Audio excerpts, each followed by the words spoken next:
He was a titan of industry, a man who measured his life in stock prices and acquisitions.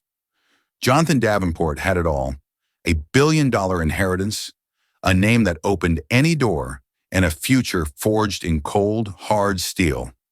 But 3 years ago, he made a decision that cost him everything that truly mattered. He walked away from his pregnant fiancée, convinced by a lie that shattered 3 lives.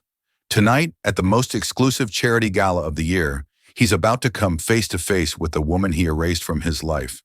But she isn't the broken girl he left behind, and the child standing beside her will unravel his entire world. The rain that fell on New York City on that October evening was relentless, a cold, driving sheet that mirrored the storm brewing inside the Davenport penthouse on Park Avenue. From 60 stories up, the city lights blurred into a glittering tapestry of indifference. Inside, the silence was a weapon, wielded with surgical precision by the patriarch, Gregory Davenport. He sat in a leather wingback chair that looked more like a throne, a glass of amber liquid swirling in his hand.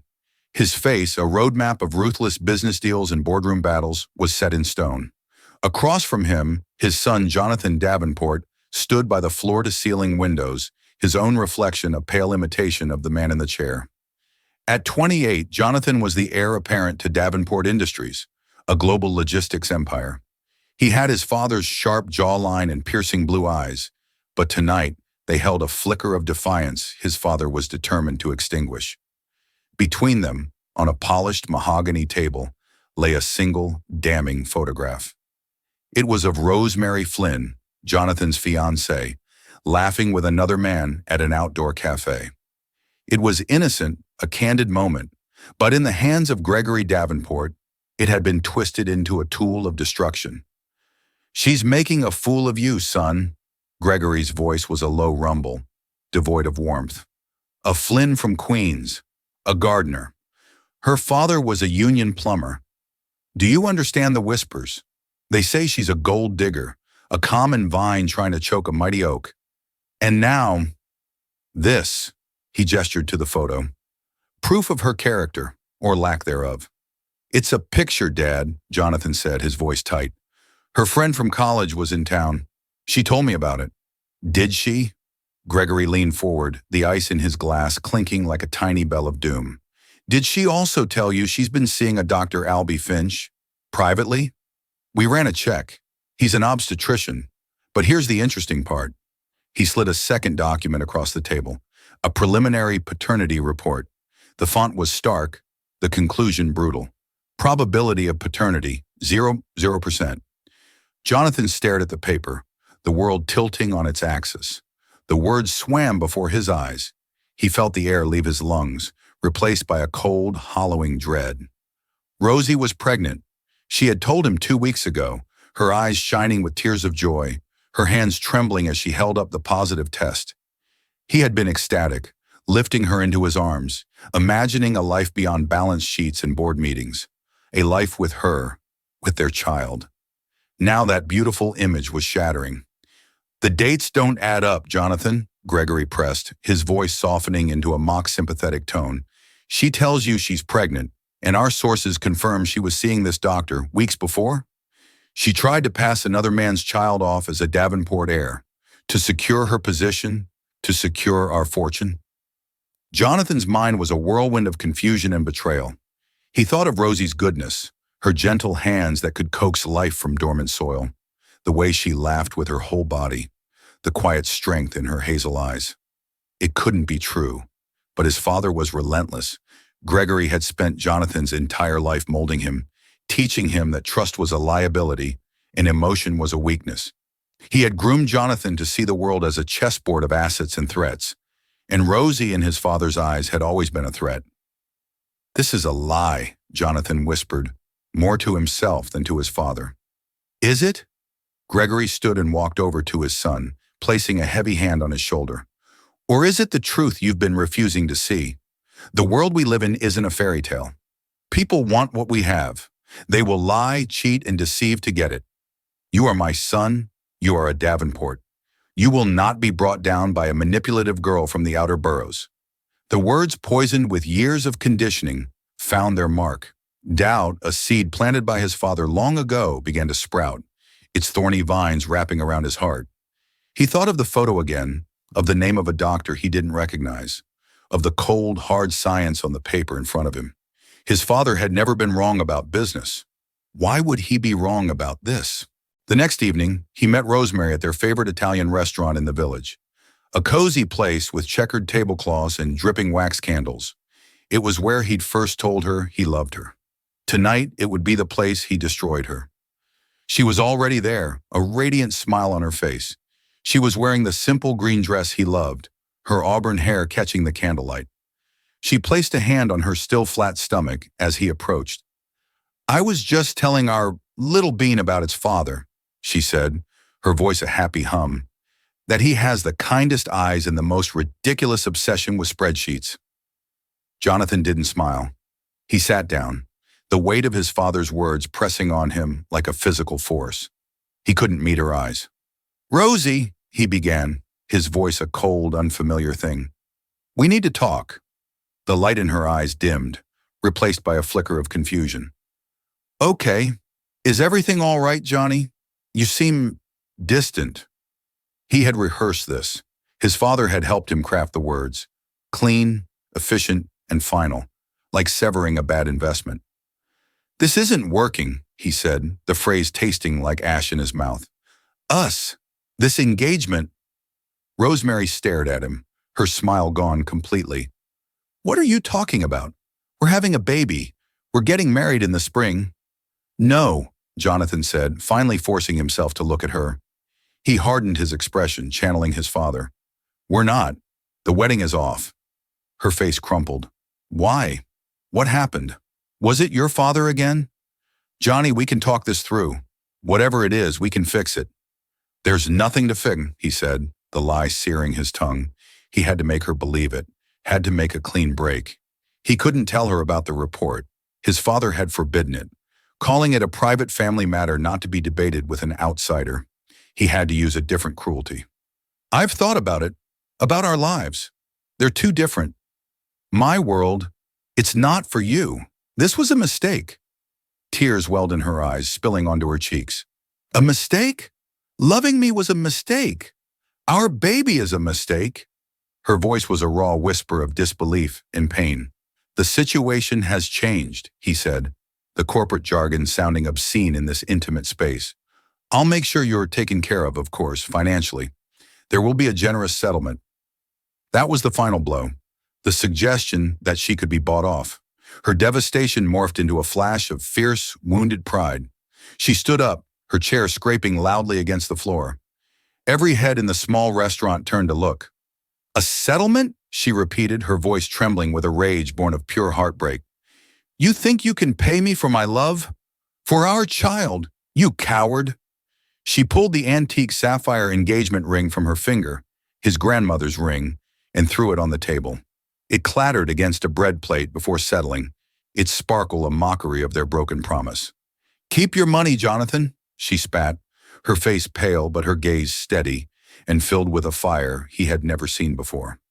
"I don't want it. I don't want anything from you. Ever." She turned and walked out of the restaurant, leaving him alone in the candlelight with the ghost of their future. He watched her go, a part of him screaming to run after her, to tell her the truth, to tear up the damnable report and believe in her over his father. But the other part, the Davenport part, sat frozen in his chair, telling him he had just averted a disaster. He had just made the biggest mistake of his life. Rosemary Flynn disappeared. She moved out of her small Queens apartment within a week. Her phone number was disconnected. She left no forwarding address. For Jonathan, it was confirmation of her guilt. She had been exposed and had run.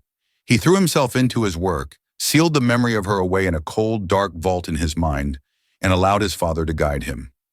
Within a year, he was engaged again, this time to Genevieve Monroe, the daughter of a rival CEO. It was a merger, not a marriage. It was safe. It was sensible. It was utterly, profoundly empty. He was a millionaire who had everything and nothing at all. 3 years passed in a blur of private jets, quarterly reports, and sterile boardrooms.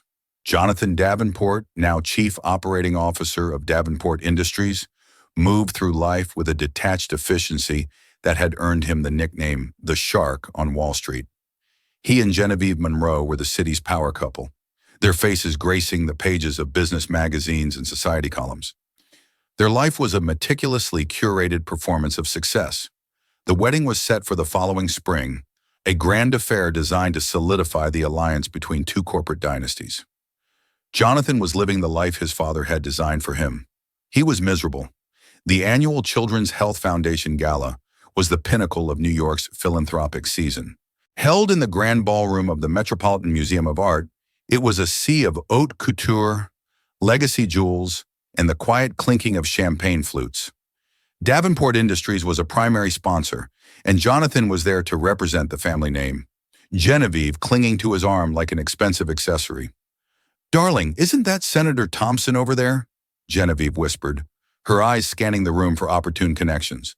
"We should go say hello. His committee oversees maritime shipping." "In a moment, Genevieve," Jonathan said, his voice flat. He felt a familiar sense of suffocation, the gilded cage of his life pressing in on him. He nodded at business associates, shook hands, and smiled a smile that never reached his eyes. It was all a game, and he was tired of playing. The lights dimmed, and the foundation's president, a stately older woman, took the stage. "Good evening, everyone, and thank you for your incredible generosity. This year, we are thrilled to honor a new and transformative force in community wellness. This individual has, in less than 3 years, created an organization that has touched thousands of lives, building therapeutic gardens in children's hospitals, community centers, and shelters across the tri-state area." Jonathan only half listened, his mind on an upcoming merger negotiation in Singapore. Her work is a testament to the idea that healing can grow from the ground up, that hope can be nurtured like a fragile seed, the president continued. She turned personal adversity into a powerful mission, founding her nonprofit with nothing but her own savings and an unbreakable spirit. It is my profound honor to introduce the founder of the Verdant Hope Initiative, Ms. Rosemary Flynn. The name hit Jonathan like a physical blow. Rosemary Flynn. It couldn't be. He looked up at the stage, his heart hammering against his ribs. Walking into the spotlight was a woman he recognized and yet didn't. The gentle, slightly shy girl he had known was gone. This woman was poised, her confidence radiating from her like a quiet energy. She wore an elegant deep blue gown that complemented her auburn hair, which was swept up in a sophisticated style. She was more beautiful than he remembered, a beauty that was now shaped by a strength and self-possession he had never seen. It was Rosie, his Rosie. A polite applause filled the room. Jonathan was frozen, his champagne flute stalled halfway to his lips. Genevieve glanced at him, a flicker of irritation in her eyes. "Jonathan? What is it? You look like you've seen a ghost." He had. He was seeing the ghost of the life he had thrown away. Rosie stepped up to the podium, her hazel eyes sweeping across the sea of wealthy patrons. Her gaze was calm, her presence commanding. "Thank you," she began, her voice clear and steady, amplified by the ballroom sound system. It was the same voice that had once whispered his name in the dark, but now it held a different timbre, one of authority and purpose. 3 years ago, my life fell apart. I found myself alone, pregnant, and with no clear path forward. I learned then that life doesn't always give you solid ground to stand on. Sometimes the floor gives way, and you are left with nothing but the soil beneath. Jonathan felt every word like a shard of ice in his veins. He could feel Genevieve's stare, his father's stare from across the room where he sat with other board members. He couldn't look at them. He couldn't look away from Rosie. "But in that soil," Rosie continued, a small, genuine smile gracing her lips, "I found my purpose. I remembered what my grandmother taught me as a little girl, that to plant a garden is to believe in tomorrow. I wanted to give that belief to children who were fighting for their own tomorrows. Children in hospital beds, children who had lost their homes. And so, Verdant Hope was born." She spoke about her work, about the rooftop garden at a pediatric cancer ward, about the sensory garden at a school for autistic children.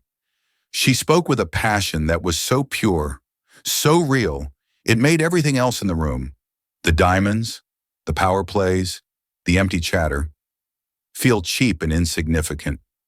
She had taken the worst moment of her life, the moment he had created, and transformed it into something beautiful and life-affirming. The shock of seeing her was already a jolt to his system, but the real earthquake was yet to come. As her speech concluded to a standing ovation, Rosie's eyes scanned the crowd, a grateful smile on her face. Her gaze briefly, impersonally, passed over him, with no flicker of recognition. It was worse than hatred, it was indifference. Then her eyes found someone at the side of the stage. Her expression softened instantly, melting into a look of pure, unadulterated love. A small boy, no older than 2 or 3, ran out from the wings and into her open arms. He was dressed in a tiny tuxedo, his untamable brown hair sticking up in a way that was achingly familiar. Rosie lifted him onto her hip, kissing his cheek. The boy laughed, a joyful sound that seemed to silence the entire vast room for Jonathan.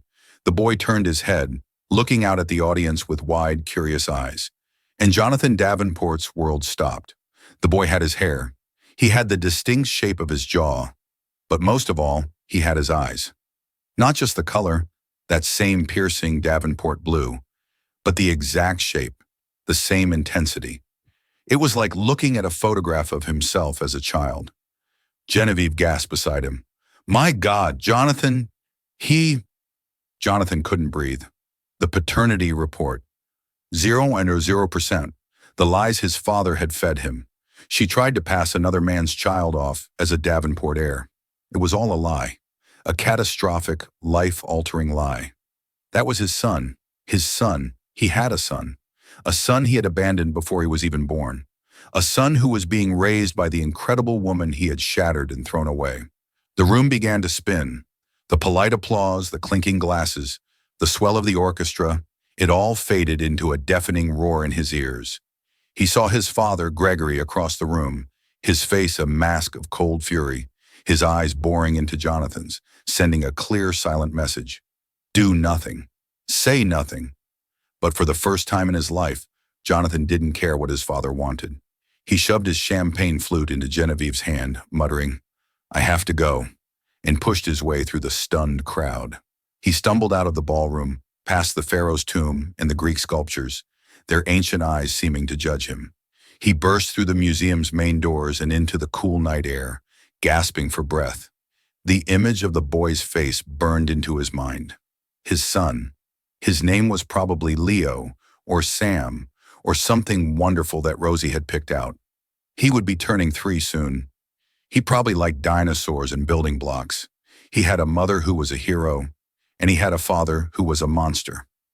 The weight of his sin, of his gullibility and cruelty, crashed down on him with the force of a tidal wave.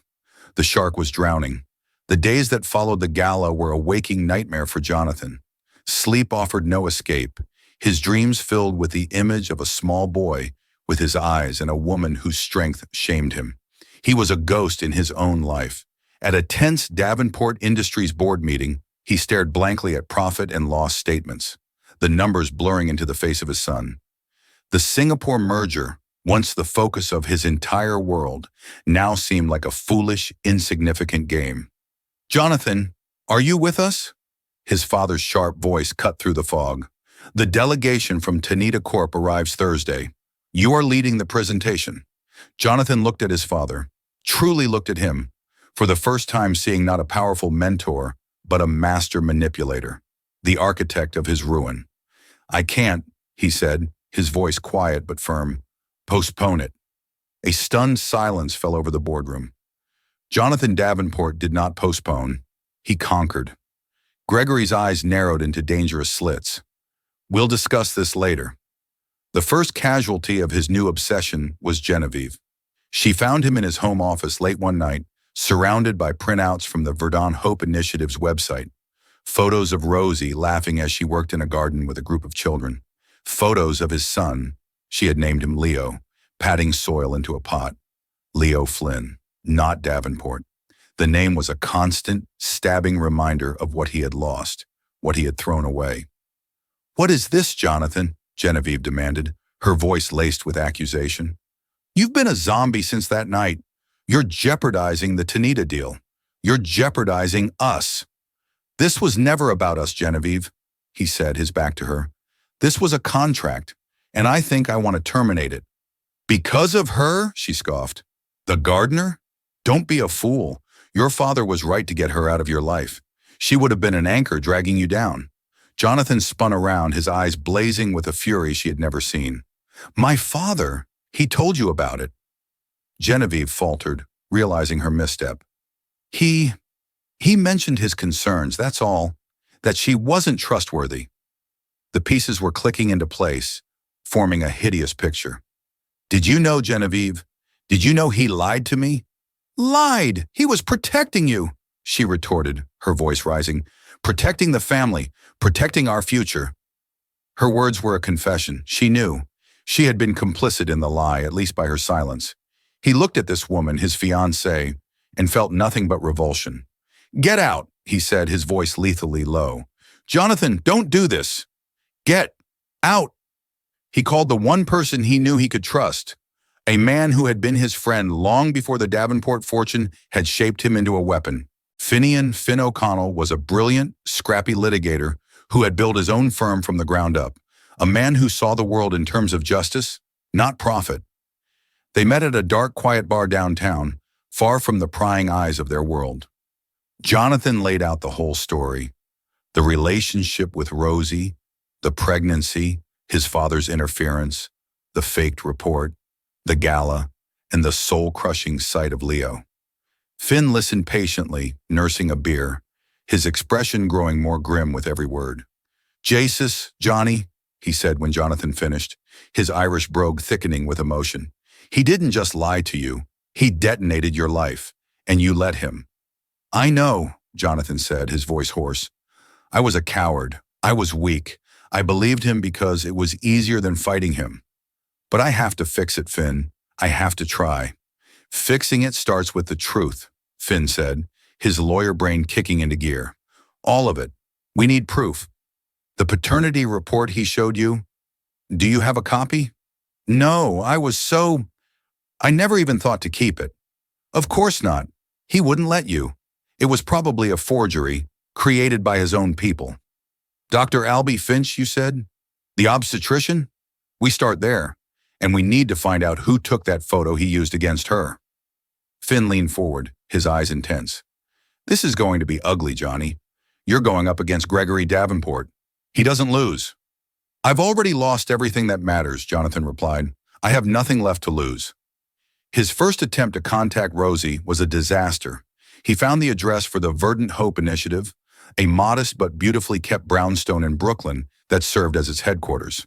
He waited outside for her to emerge, his heart pounding like a drum. When she finally walked out, laughing with a colleague, she stopped dead when she saw him. The warmth vanished from her face, replaced by a wall of ice. "Rosie," he started, taking a step forward. "Don't," she said, her voice sharp and cold. She held up a hand. "There is nothing you have to say to me, Mr. Davenport." Mr. Davenport. The name was a blade. "Please," he begged, his voice cracking. 5 minutes. I saw you. At the gala. I saw him." A flicker of fear crossed her face, quickly replaced by fierce protectiveness. "Leo has nothing to do with you. You made that perfectly clear 3 years ago." "I was wrong. I was lied to, Rosie. Deceived."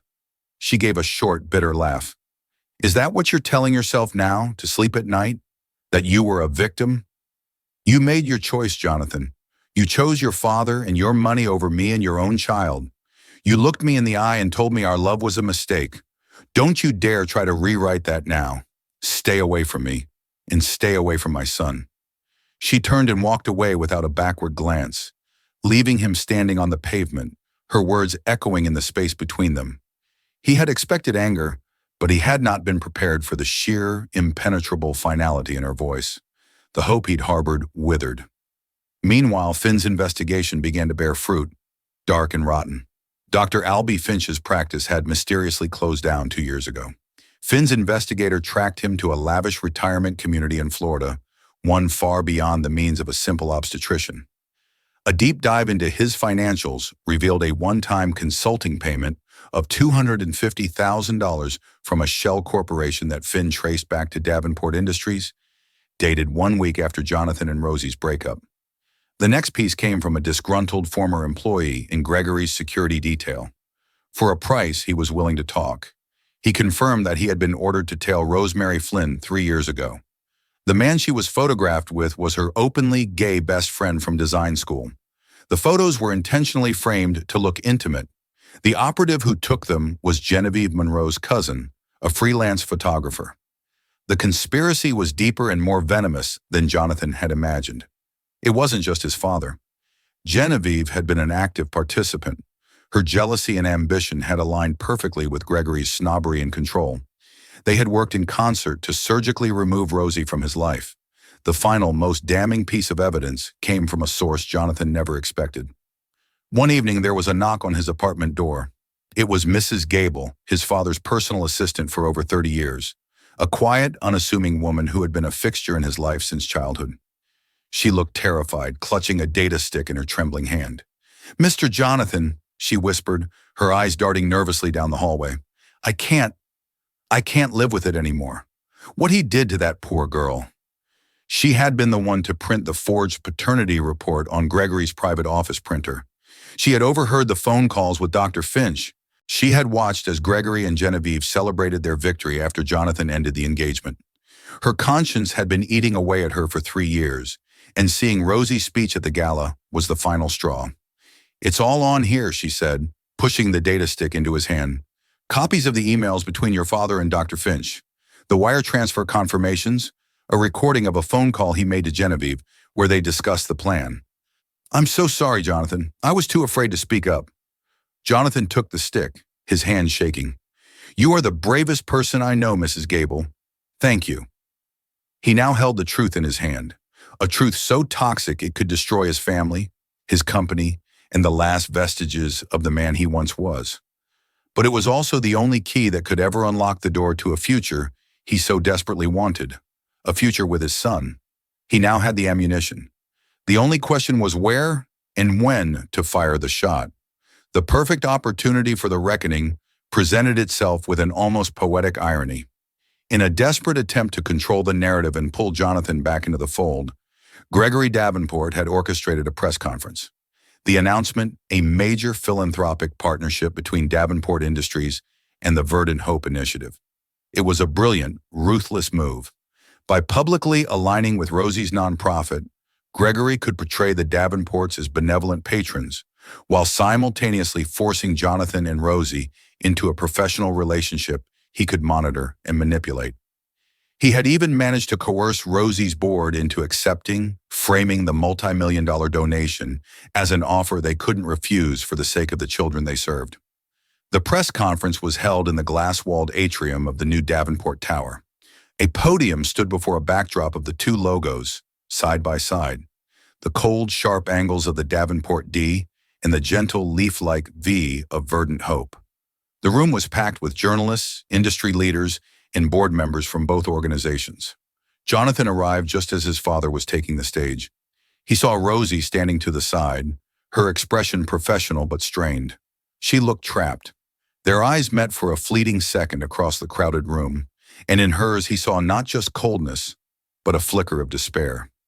He knew she felt cornered, forced into the lion's den for the sake of her mission. That look solidified his resolve. This was not just about his redemption anymore. It was about her liberation. Gregory began his speech, his voice smooth and commanding. "Today marks a proud new chapter for Davenport Industries, a partnership built on a shared belief in community, in growth, and in the future of our children." Jonathan moved quietly through the crowd, Finn at his side. He nodded to the AV technician, a man Finn's team had already spoken with. "And so it is with great pride that we commit $10 million to the incredible work being done by the Verdant Hope Initiative, led by the visionary Ms. Rosemary Flynn." As applause filled the room, Gregory motioned for Rosie to join him at the podium. This was the moment Jonathan had been waiting for. He stepped forward, taking the second microphone. "Thank you, Father," Jonathan said, his voice ringing through the atrium, cutting off the applause. A confused murmur rippled through the audience. Gregory's smile tightened, his eyes flashing with fury. My father speaks of a belief in community and in children, Jonathan continued, his gaze finding Rosie's. But I'm here today to talk about the truth. Because philanthropy without truth is just a performance. He turned his attention to Gregory. 3 years ago, this man, my father, Gregory Davenport, along with my then fiancée, Genevieve Monroe, orchestrated a despicable lie to destroy my relationship with the woman I loved, Rosemary Flynn, who was pregnant with my child. Gasps echoed through the atrium. The journalists began scribbling furiously, their cameras flashing. Genevieve, standing in the front row, went pale. They hired a photographer to create misleading photos, Jonathan announced, his voice gaining strength. They bribed a Dr. Albie Finch, to forge a paternity report stating I was not the father of my own son, a son I now know is named Leo. He looked directly at Rosie, his heart in his eyes. A son who has his mother's strength and, God help him, his father's eyes. Gregory stepped forward, his face purple with rage. Jonathan, this is not the time or the place. You are overwrought. This is the only time and the only place, Jonathan shot back. He nodded to the AV technician. I have proof. Suddenly, the large screens behind the podium, which had been displaying the company logos, flickered to life. An email appeared, its header clear for all to see. From Davenportin.com to afinchmdimail.com. Subject, the Flynn matter. The text detailed the plan, the payment, the need for an indisputable result. Next, a wire transfer confirmation for $250,000 from a Davenport shell company to Dr. Finch flashed on the screen. And then came the audio. Gregory's voice, cold and precise, filled the silent room. It was the recording from Mrs. Gable's data stick, a call between him and Genevieve. Gregory's voice, it's done. He believes it. He's ending it tonight. Genevieve's voice, thank God. Did he fight you on it? Gregory's voice, he's my son. He knows who to trust. The gardener will be gone by the end of the week. Now our families can proceed as planned. The recording ended. The silence in the atrium was absolute, broken only by a single, sharp sob from Genevieve. The entire edifice of the Davenport dynasty, built on a reputation of strength and integrity, had crumbled in less than 5 minutes. Jonathan looked at his father, a man now diminished, exposed, and pathetic. The $10 million donation stands, Jonathan said into the microphone, his voice resonating with newfound authority. But it will not be from Davenport Industries. It will be the first installment from a new foundation I am establishing, funded by my personal liquidation of my shares in this company. A foundation dedicated to funding organizations that operate with the integrity and truth this one so desperately lacks. He then turned to Rosie, who was staring at him, her face a mask of shock, hurt, and dawning understanding. The wall of ice had shattered, and behind it was the raw, 3-year-old wound he had inflicted. Tears streamed silently down her cheeks. Rosie, he said, his voice now soft, meant only for her. I can never apologize enough for my weakness, for my cruelty, for the pain I caused you. I don't deserve your forgiveness. I know that. My only hope is that one day you'll let me try to earn the forgiveness of my son. He dropped the microphone, turned his back on the ruins of his former life, and walked off the stage. The press erupted into a frenzy, swarming Gregory and a hysterical Genevieve. But Jonathan only had eyes for the exit, seeking not an escape, but simply air to breathe. He didn't get far. In the hallway, a hand touched his arm. He turned to see Rosie standing there, her face tear-streaked, but her gaze clear. Everything you said, she whispered. Was it all true? The report? The photos? Every word, he said, his own voice thick with emotion.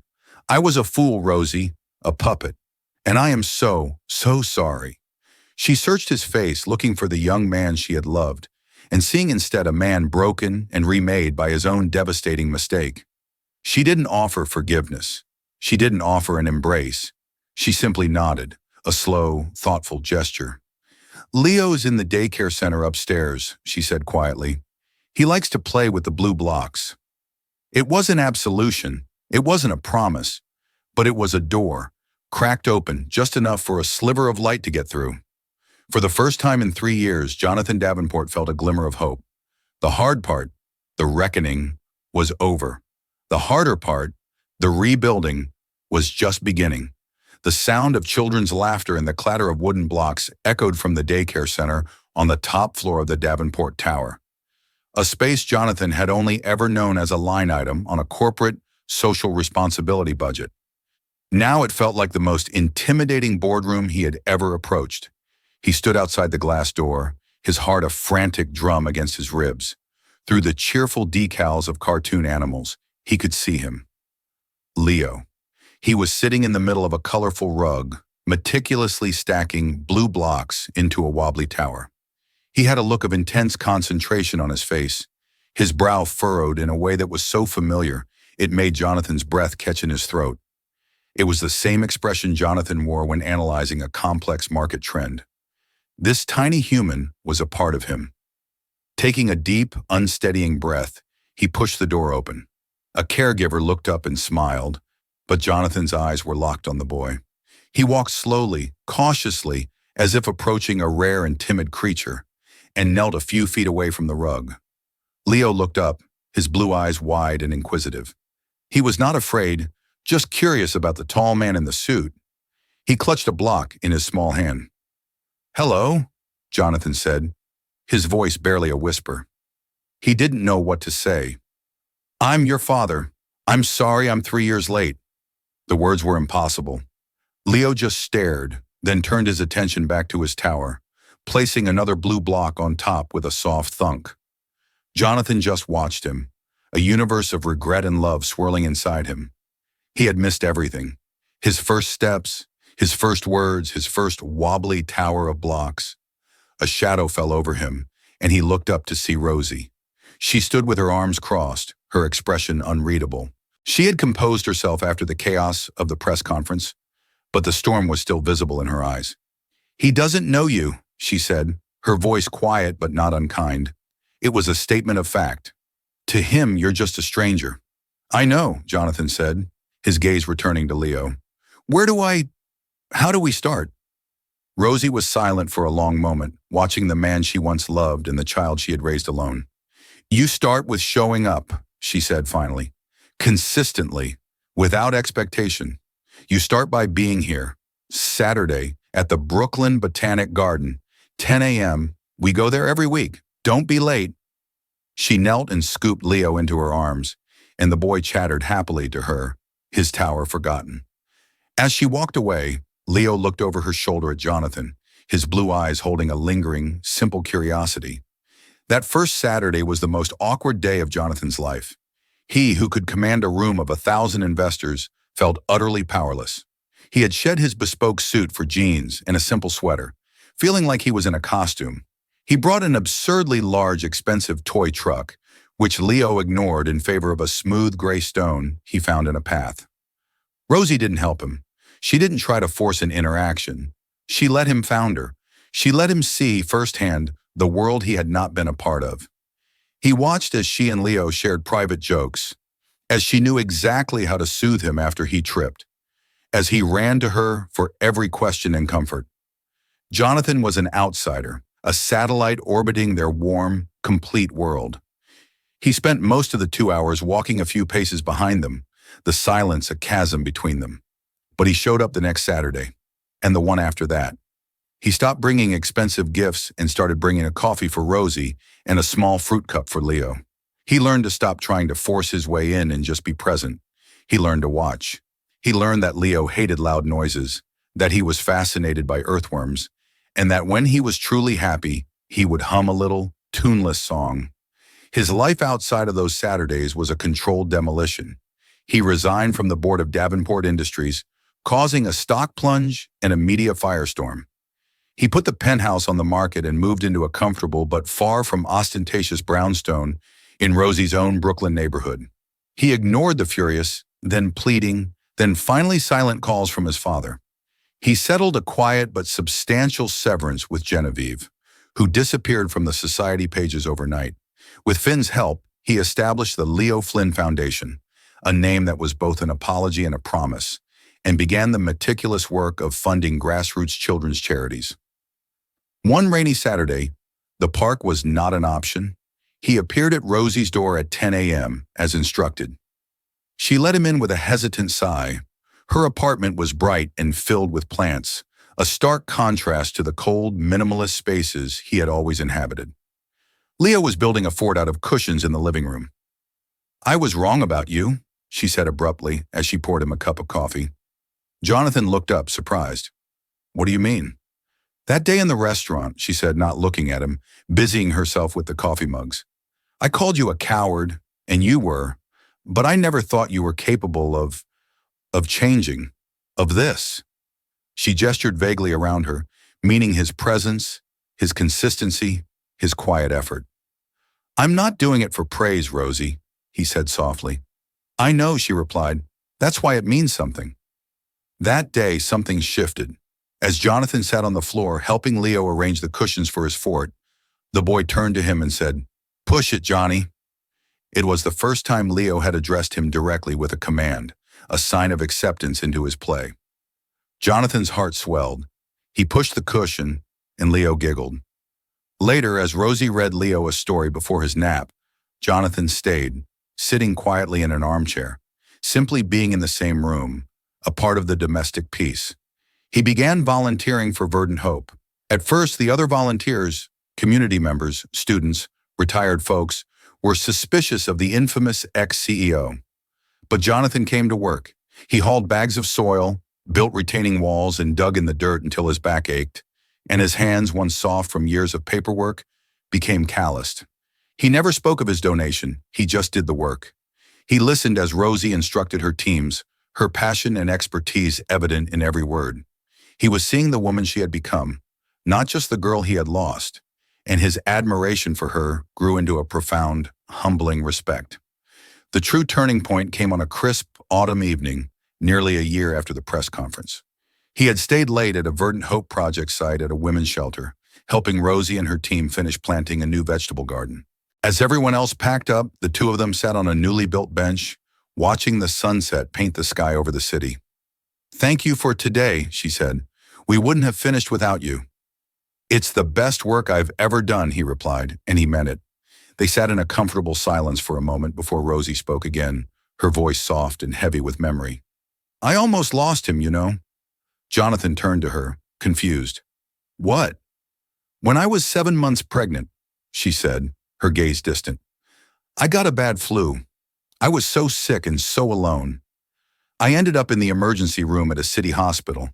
My fever was dangerously high.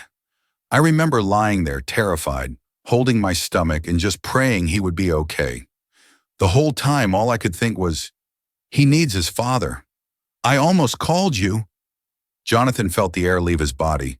He pictured her, sick, terrified, and utterly alone, while he was probably in a boardroom in another country, making money, living the lie. The guilt was a physical thing, a crushing weight on his chest. "Rosie, I'm so sorry," he choked out, the words pathetically inadequate. She finally turned to look at him, and for the first time in years, her eyes were not filled with ice or guarded professionalism, but with a shared profound sadness. "I know you are, Jonathan," she said. "I know that now." She didn't move closer. She didn't take his hand. But she had shared her deepest scar with him. She had led him into the truest, most painful part of her story. It was an act of trust more intimate than any touch. He looked at this incredible woman, her face illuminated by the soft twilight. He had started this journey hoping to get his family back. He realized now that wasn't the goal. The goal was to heal the wounds he had caused, to build something new and honest from the rubble of the past. The goal was to be the man that she and their son deserved. "Can I walk you home?" he asked. Rosie smiled, a small, genuine smile that reached her eyes. "Yes, Jonathan, you can." As they walked through the darkening Brooklyn streets, a comfortable distance between them, Jonathan knew his journey was far from over. There was no guarantee they would ever rekindle what they once had. But for the first time, the road ahead didn't feel like a punishment. It felt like a privilege. It was an unpaved road, but for the first time, they were walking on it together. The chill of late autumn had settled over the city, and with it came the holiday season. It was a time that for 3 years, Jonathan had associated with sterile corporate parties and the hollow exchange of expensive, meaningless gifts. This year was different. He was in Rosie's warm, brightly lit kitchen, the air thick with the scent of cinnamon and ginger. On the table between them sat a half-decorated gingerbread house, and Leo, now almost 4, was meticulously applying icing to a gumdrop with the focus of a master surgeon. Their Saturdays had long since bled into other days of the week, a shared dinner on a Tuesday, a trip to the farmer's market on a Sunday. The rhythm of their lives was slowly, carefully braiding together. They had never talked about it. It had simply happened, an unspoken tide pulling them closer. "More stars, Daddy," Leo demanded, pointing a sticky finger at a small bowl of silver sugar pearls. The word still sent a jolt of warmth through Jonathan every time he heard it. It had happened 3 months prior, on a perfectly ordinary afternoon in the park. Leo had stumbled, and instead of crying out for his mom, he had turned and yelled, "Daddy, catch!" Jonathan had caught him, and in that moment had felt the last broken piece of his heart click back into place. He looked at Rosie now, her face soft in the warm light, a smudge of flour on her cheek. She met his gaze and smiled, a real, unguarded smile that made him feel like he could finally breathe.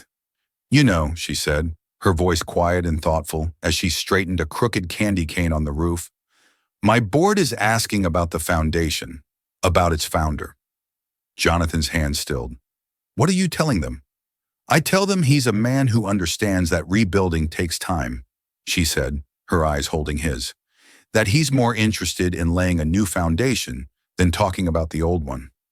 It was her way of telling him she saw him, the man he was now, not the ghost of the man he had been. He had spent so long trying to atone for the past, but her words gave him permission to finally look toward the future. "Rosie," he began, his voice thick with emotion. "What are we doing?" Before she could answer, Leo looked up at them, his expression serious. "Is Daddy staying for the movie tonight?" he asked his mom, then looked at Jonathan. "Are you sleeping over? My fort has room." The innocent question hung in the air, filled with a child's simple desire for his family to be whole. Jonathan looked at Rosie, deferring to her completely. This was her home, her life, her decision. He would accept whatever she chose. Rosie reached across the table and gently wiped the flour from her cheek with the back of her hand. She then reached out and laid her hand over Jonathan's, her touch sending a current of warmth through him. "Yes, Leo," she said, her gaze locked with Jonathan's. "Daddy is staying."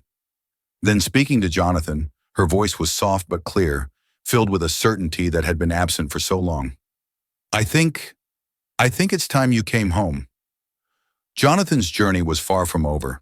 Stripping himself of his corporate title and fortune, he started again, not with money, but with purpose. He spent the next year not trying to win Rosie back, but trying to become a man worthy of being Leo's father. He volunteered at her gardens, his manicured hands learning the feel of soil and hard work.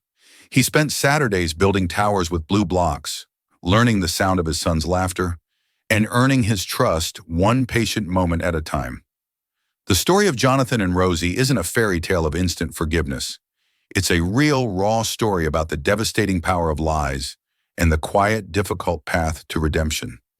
It shows that sometimes the greatest wealth isn't found in a boardroom, but in a second chance. What do you think?